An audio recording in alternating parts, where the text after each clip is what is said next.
Hey folks, Mr. E here. Since I can't be here today, I'm going to show you how to do this again, because to expect you to know how to do it from yesterday, that'd be really tough, and the substitute's not going to know, so here you go. First thing you got to do, remember, you got to load your needle correctly and give it a click or two to hold on to it. Remember, the inside of that needle, the tip should be facing towards the middle of your body. Okay. Then what we're going to do is we put our thread through. There's a definite long end and a definite short end. There's a short end here and a long end right here. You're not going to tie anything. This is not sewing, this is suturing. Next thing, we're going to take this tool, remember what it's called? Forceps. And we're going to grip our skin with the forceps. Do not use your fingers. This is a no-no. You're going to poke yourself. We're going to grip our skin with the forceps. We're going to bring our thumb down so the tip of our needle is actually going straight down this way. We're going to poke it through, and once it gets poked through, then we're going to supinate. Remember that word supinate? You're going to supinate, grab the other side of the skin, and come up close to that other hole. Okay? Once it pokes through like that, you need to release with your hemostat, then grab your surgical needle and pull it up.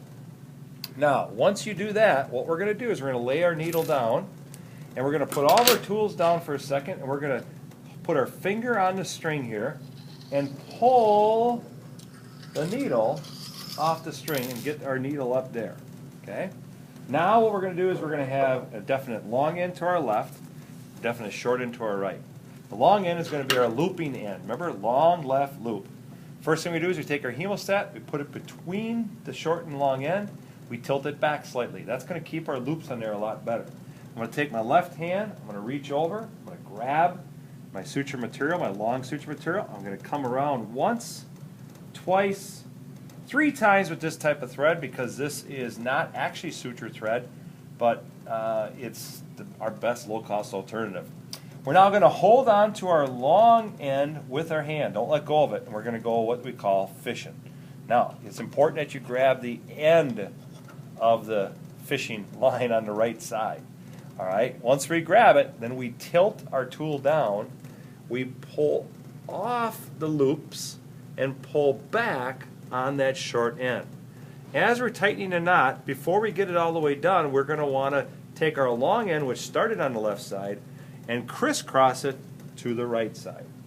And then you're just going to snug that up. Some students will do this. They'll snug it up all the way. I don't want you to do that. All right, just leave it snugged up about like that. There are 3 stages to the knot. There's a base, there's a knot, and there's a lock. That first stage is called the base. Now we're going to do the same thing over again to do the knot. You're going to reach over this time, though, and grab the long end with our left hand again. Remember, the left hand always holds the long end. You're going to loop it around 3 times. If you do it only 2 times, it'll probably still work, but 3 guarantees a little bit more success. You go fishing for the long end. You're going to tip your tool down. You're going to pull that back and push off the loops with your other hand. Now remember, the long end now was just over on our right side. How did they get it over here? Well, I crisscrossed it already without even telling you. Now we snug this one up. And when you snug that one up, it should make the skin lay pretty much flat. I got a little bit too tight, got a little too carried away, but it's okay. Now for the last stage, we're going to have to lock the suture. So the last stage is the same thing we've done, we just got to do it one more time. Once again, tool goes in between, we tilt it back. Grab the long end, we're going to go around 3 times. 1, 2, 3. Hold on to the long end, go fishing. Don't grab it here though. You won't be able to pull it through, it'll get caught up and it'll be a big mess. Okay, grab it by the end. And by the way too, when you're pulling this thing through and pushing this off, if you get a knot, if you get a snag, just cut it and start over. You aren't going to be able to get the knot out of there. Not a big deal. That sometimes happens with this type of thread. All right, we started over here. Where is this long going to have to end up? It's got to end up over here. So we got to put a little twist in it. And now we're going to